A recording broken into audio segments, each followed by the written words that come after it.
Bismillahirrahmanirrahim. Assalamualaikum warahmatullahi wabarakatuh. Apa khabar murid-murid?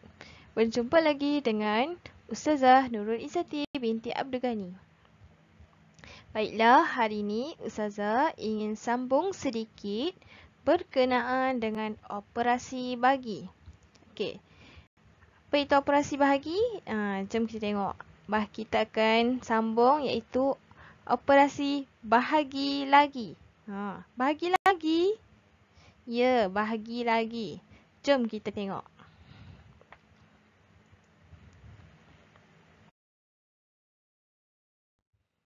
Okey, bahagi lagi. Bahagi lagi ni, Ustazah akan terangkan dengan lebih terperinci iaitu dalam operasi bahagi kita akan membuat bentuk lazim.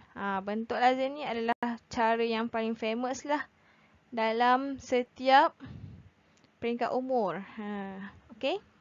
Apa kita kenal dulu apa itu bentuk lazim, iaitu bahagi dalam bentuk lazim menggunakan bentuk rumah bahagi. Rumah bahagi adalah berbentuk seperti yang ditunjukkan di bawah. Ini adalah rumah bahagi. Jika kita lihat rumah bahagi ini adalah seperti keadaan L yang terbalik. So, ini adalah bentuk rumah bahagi. Bila nampak bahagi, soalan bahagi, kita akan buat terus bentuk lazim macam ni. Okey?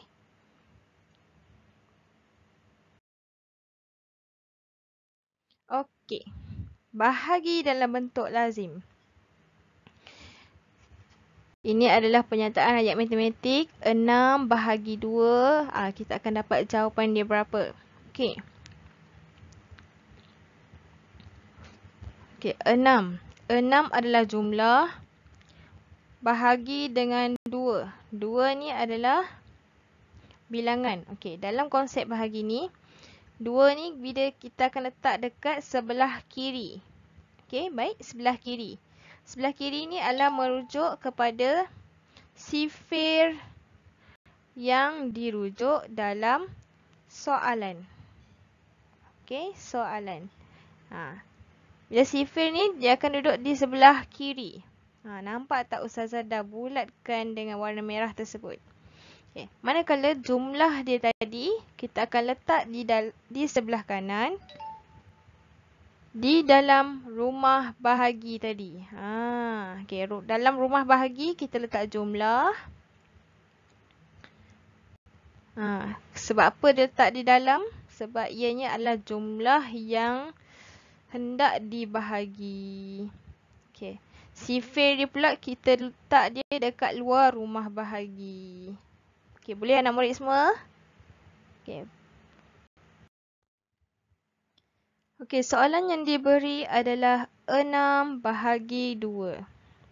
Sama dengan 3. Okey. Mula-mula kita dah dapat soalan macam ni. Kita buat rumah bahagi. Okey, rumah bahagi yang macam Ustazah dah tunjuk. Warna biru ni. Okey, kita buat dalam keadaan L yang terbalik. Kemudian nak buat apa? Kita kena letak sifir. Sifir dekat sebelah mana? Kiri ke kanan? Ya, sebelah kiri. Iaitu di luar rumah bahagi. Manakala jumlah pula nak letak di mana?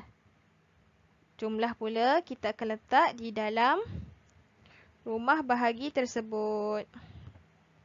So, jumlah dia berapa tadi? Jumlah dia adalah 6. So, 6 letak dalam rumah bahagi. Okay, bila kita dah kenal pasti apa yang sifir yang kita akan gunakan. So, kita terus je tulis dekat sebelah kanan.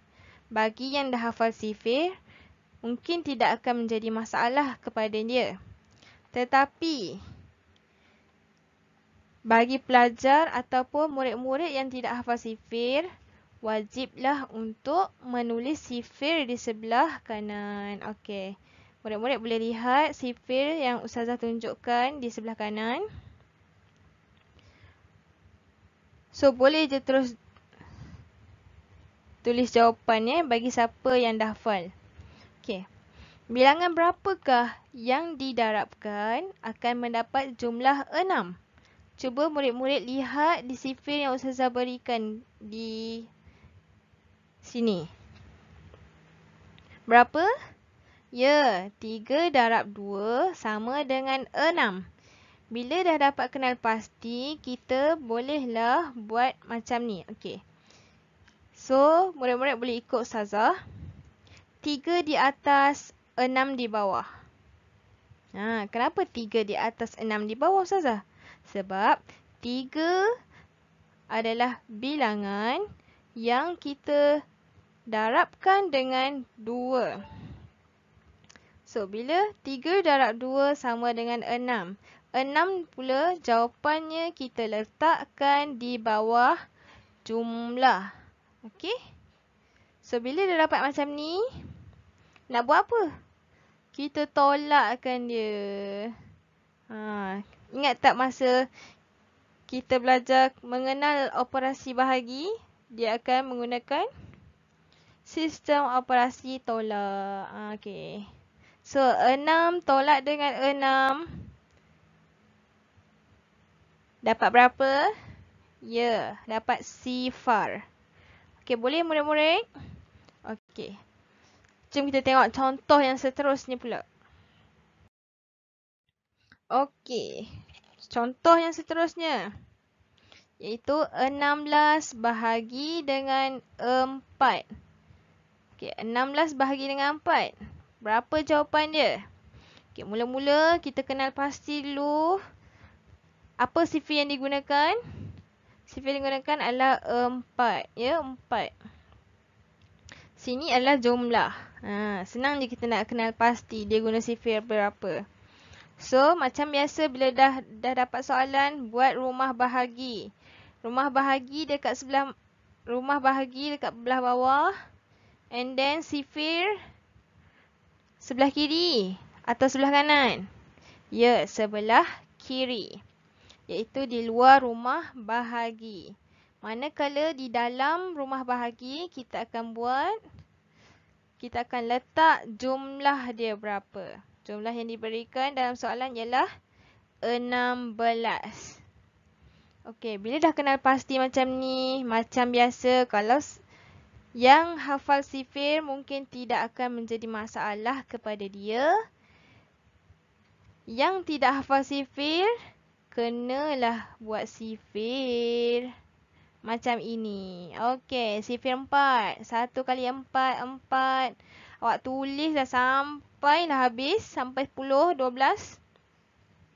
Kemudian, kita kenal pasti ada tak jumlah yang didarabkan akan mendapat 16. Okey, cuba murid-murid lihat di sifir yang Ustazah berikan di sebelah kanan tersebut. Okey, ada tak ya jumlah dia sama dengan 16? Ya, ada. So, berapa jumlah dia? 4 darab dengan 4 sama dengan 16. Okey, macam mana nak buat? Macam biasa, kita akan buat 4 di atas, 16 di bawah.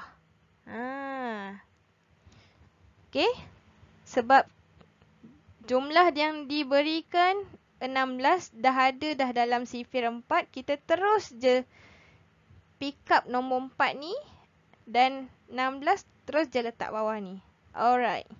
So, kita akan tolakkan macam biasa. 16 tolak dengan 16 sama dengan sifar. Okey. Boleh murid-murid?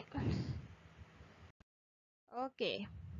Kita tengok pula contoh yang seterusnya. Ustazah akan beri contoh yang seterusnya iaitu 7 bahagi dengan 2. Okey, yang ni murid-murid boleh melihat dalam buku teks muka surat 109. Jilid 1. Okey, 7 bahagi dengan 2. Dia guna sifir berapa? Sifir 2. Okey, berapa jumlah dia yang diberi? Ialah 7. Bagus murid-murid. Okey, 2 kita letak di sebelah kiri, iaitu di luar rumah bahagi. Manakala 7 pula kita letak di dalam rumah bahagi. Okey, dia guna sifir berapa murid-murid? Sifir 2. Okey, kita letak dah sifir 2 kat sebelah kanan tu. And then kita nak buat apa? Okey, kita cari ada tak 7 di dalam sifir 2. Cuba murid-murid lihat, ada tak?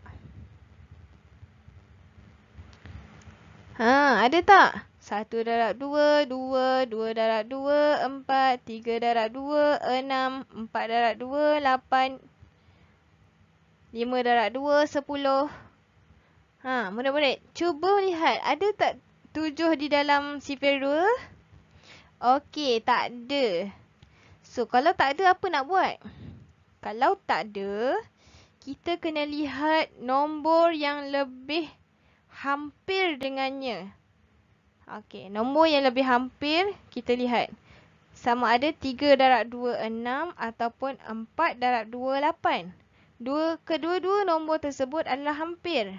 Tetapi, kita kena lihat nombor dan kita kena ambil nombor tersebut, nombor yang paling kecil daripada jumlah yang diberikan. Okey? Paling kecil daripada jumlah yang diberikan. Okey, jumlah di sini 7. So, nombor apa yang paling kecil kat sini? Ya, 6. So, bila 6, macam biasa 3 di atas, 6 di bawah. Okey, 3 darab 2, 6. So, kita akan dapat soalan dia macam ni. 7 ditolakkan dengan 6 sama dengan 1. Oh, ada baki lah Ustazah. Ya, betul. Dia akan ada baki di bawah ni. So, jawapan dia akan jadi macam mana? 3 baki 1. Okey, murid-murid. 3 baki 1. Okey. Kalau jumpa soalan macam ni, dia memang ada baki di bawahnya. So, awak tak payahlah nak sibuk nak tambahkan dia jadi kosong ke apa ke. Tak payah. Tidak perlu. Okey, boleh murid-murid? Okey, kita tengok contoh yang seterusnya. Okey, baik murid-murid, kita tengok contoh yang seterusnya. Contoh yang diberikan adalah 47 bahagi dengan 7. Okey, sama dengan berapa? Kita tak tahu. So, 47 bahagi dengan 7. 7 kita letak di luar rumah bahagi macam ini. Macam biasa, 47 pula diletakkan di dalam rumah bahagi. Okey. Okey, sebelum tu murid-murid juga boleh melihat dalam kuteks muka surat 112. Ya. Okey, dia gunakan sifir berapa murid-murid? Sifir 7. Okey, kita tulis sifir 7 di sebelah ini. Bila kita dah tulis sifir 7, kita kenal pasti berapakah jumlah yang diberikan.